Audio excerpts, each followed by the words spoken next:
Are you ready to hear the top 3 reasons why people don't heal? Stick with me.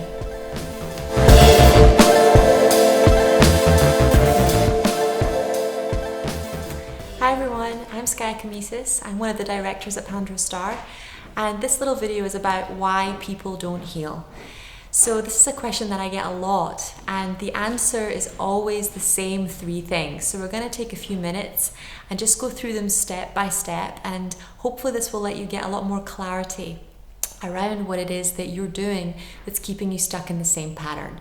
So if you're wondering why you're not healing, the number one things that happens, whether it's we're dealing with poverty, or we're dealing with a physical illness, or we're dealing with mental health, is that we get really scared, we freak out, we panic, we worry that it's never going to get better.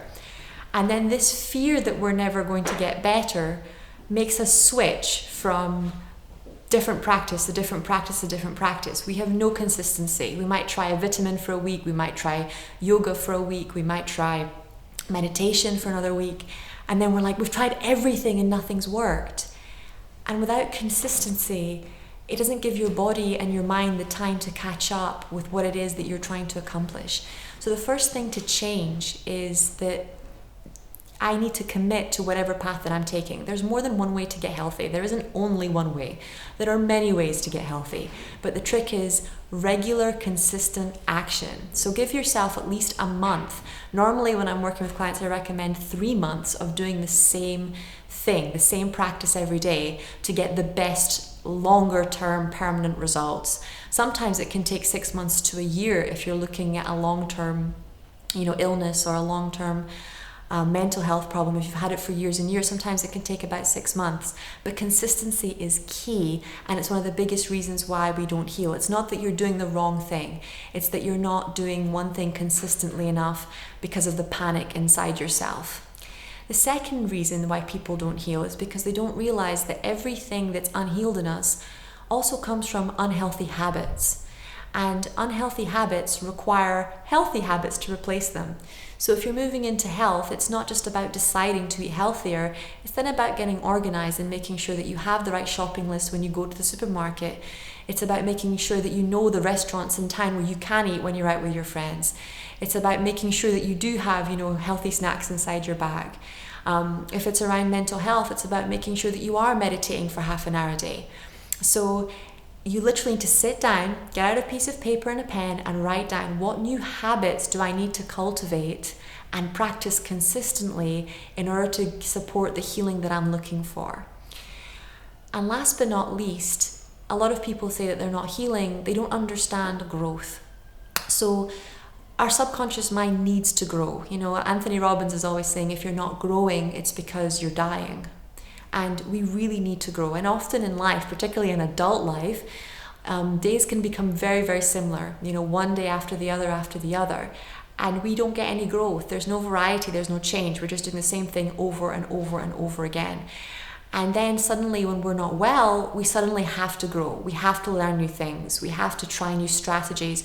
We're challenged for the first time in years. So you need to set yourself a big enough growth experience so that your subconscious mind knows that once you hit your target, you're going to keep growing. So let's say your target is to get out of debt, for example. You need to set yourself a target of making 100,000 or a million, or whatever is at least 100,000 above your normal target, because you're not going to get out of bed in the morning just to get out of debt.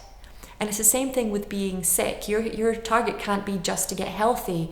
Your target has to be something like being able to run a marathon or swim across the river, or be able to ride your bike again, because it's not gonna unless you have something bigger, it's not going to motivate you to do the hard work that it takes to be consistent and get to where you need to go. And if your subconscious mind knows that when you get to the goal, let's say you pay off all your debts, you're just going to do the same thing again, and you're going to stop growing and you're going to go back to your old habits, you're always going to be just a little bit away from succeeding and getting to your habits. So always add growth to your goals. Make sure there's space to grow. Make sure that you have your goal and then you add at least 60% dream for growth. So if it's health, you want to put in, I want to be able to do yoga or cycle or run a marathon. If it's mental health, it's I want to be able to, be at peace as I go about my day for a week or 2 days, or a month, whatever is sustainable for you. But you want that goal to create growth for you permanently. And once you achieve that goal, you want to immediately set another goal for growth. You want to never allow yourself to stagnate, because the mind's very good at creating problems so that we will start growing again, especially when we get into this monotonous, boring pattern.